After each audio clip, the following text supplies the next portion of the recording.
Hello, I'm Dr. Todd Lee, creator of the Valhalla Lab supplement line. Today I'm going to discuss with you some biochemistry theory. Because the products are dietary supplements and nutraceuticals, not pharmaceuticals, I cannot make claims. I hope you enjoy my conclusions.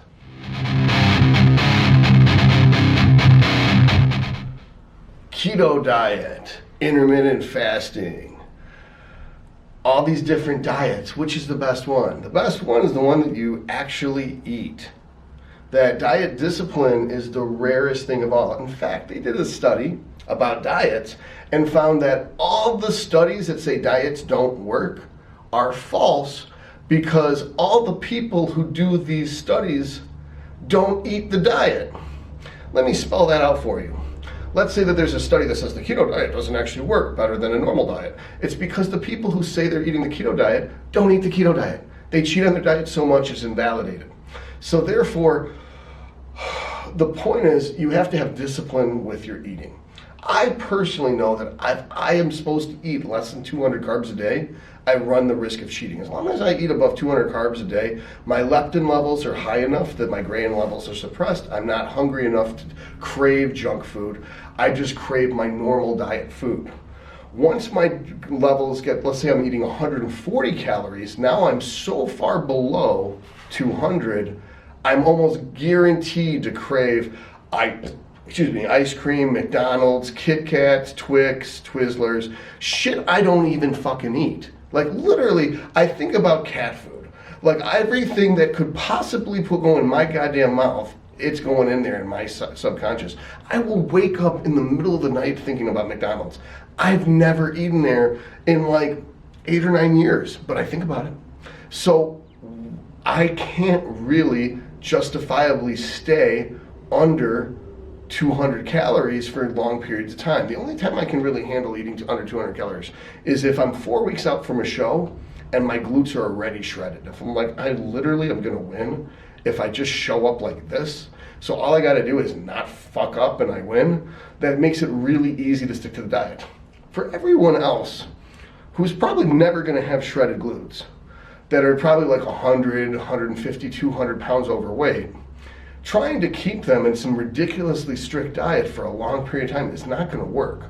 It's not even going to work remotely. It's not even feasible in an imaginative sense. So the most important thing about diet is the discipline of dieting. So to me, having your food available when you're supposed to eat it is the most important thing. So Antoine Valiant of all people got through to me when he said this. He says, when I wake up, I make all my meals for the whole day, put them in Tupperware, stick them in my cooler, and I take the cooler everywhere I go. And what's funny is, in 2012, 2013, I'm judging bodybuilding shows, and I've got a cooler with me. And I'm like, off season. They're like, why do you have a cooler if you're off season? I'm like, because I treat the off season like the in season. I'm a bodybuilder. That means I'm a bodybuilder 12 months a year. I'm not a bodybuilder if I'm a bodybuilder 3 months a year. I don't just start prep and actually start getting structured. And they're like, nobody here, not just the judges, none of the athletes, no one has a cooler with all their meals for the whole day in it. And I was like, that's like how you're supposed to do it. Even if you've got to freeze the meal 6 so that by the end of the day tomorrow it's defrosted enough that it hasn't rotted, you've got to plan it. And some stuff is pretty simple, like cold fish sucks, reheating fish in someone else's microwave is an asshole move. That rice can't really do a cold rice. So chicken and sweet potatoes is a great travel meal. And that's like a pretty common sense approach. You can eat it cold and it's delicious, especially if you mix brown sugar, maybe some light or sugar-free maple syrup in with the sweet potatoes, some cinnamon. You know, you can make those sweet potatoes pretty good cold, like it's almost a dessert, but I mean, that's not neither here nor there. You gotta have your meals ready when you need to eat them. So if you're eating every 2 hours, you have to have your food with you, with a fork and a napkin and something to drink every 2 hours so you can actually eat your meals. You should never be imposing on other people that they should help you get your meal together. You should never go somewhere with incomplete meals.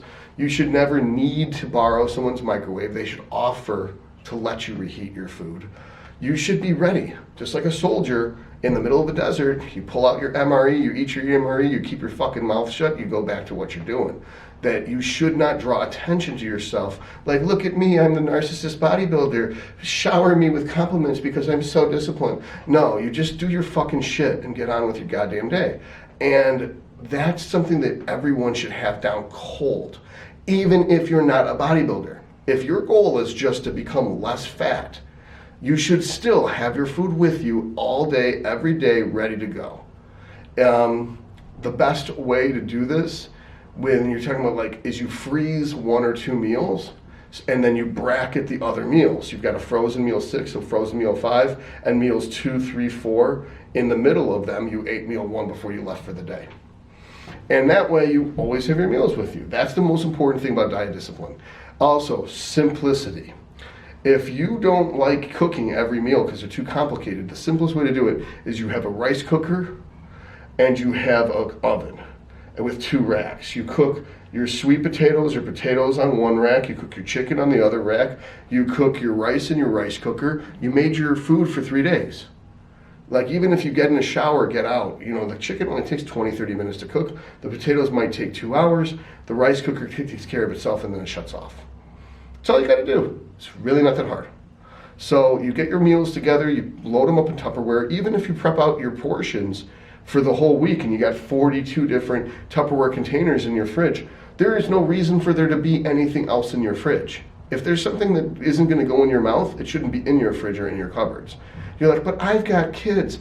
I'm a doctor, and I'm 100% guarantee you that kids do not have a special dietary nutrient requirement for shit food. There's no kids that will not grow and will not live because they didn't have candy, cookies, and chocolate.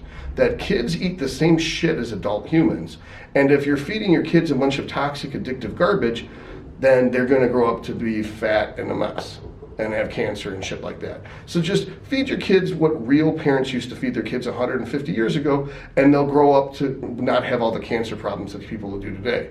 That there's no reason why kids can't eat adult food. You don't feed babies junk food, you feed babies ground up carrots and peas and apricots. Baby food is healthy food. So why would you go from baby food to some toxic shit food for little kids and then complain that they've got learning disorders and they're hyper? That doesn't make any sense. That their behavior is because they're going up and down with their blood sugar because they're this little tiny human with these huge servings of sugar that even an adult wouldn't eat. So kids are supposed to eat the same things as adults. Adults are supposed to eat the same things as animals. That if it came from the ground or it came from an animal, you can eat it. If it came from a lab, a box, or a bag, you can't eat it. That's it. Diet discipline. Natural food prepared in advance.